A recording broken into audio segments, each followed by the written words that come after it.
ఓం శ్రీ సాయిరామ్. శ్రీమద్ భగవద్గీత 5వ అధ్యాయంలోని 26వ శ్లోకం గురించి ఈ రోజున తెలుసుకోబోతున్నాం. సాయిరామ్.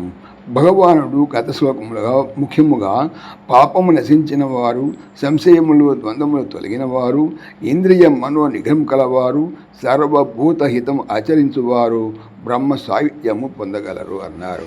అయితే ఈ బ్రహ్మ సాయుధ్యం అంటే మోక్షము పొందటం అని.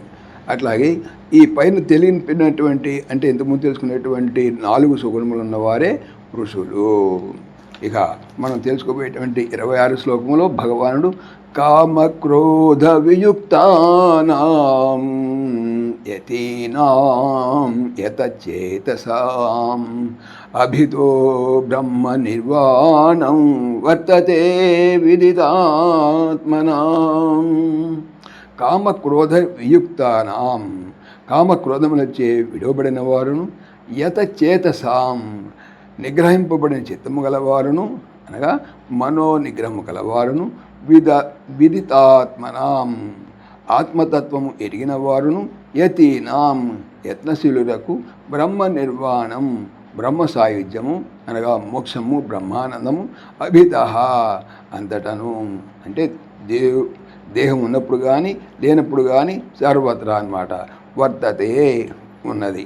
తాత్పర్యం కామక్రోధాదులు లేనివారును, మనోనిగ్రహము కలవారును, ఆత్మతత్వము ఎరిగిన వారును, యత్నశీలులకు బ్రహ్మ సాయుధ్యము అంతటను నిలిచునే ఉన్నది అనగా ఇక్కడ మోక్షం ఎక్కడ ఉందని చెప్తున్నారంటే దాన్ని ఎవరు పొందుతారో అని ప్రశ్నకి ఇక్కడ సమాధానం చెప్పబోతున్నారు ఈ శ్లోకంలో. సాయిరామ్. ఓం దేవకీ నందనాయ విద్మహే వాసుదేవాయ ధీమహి తన్న కృష్ణ ప్రచోదయాత్.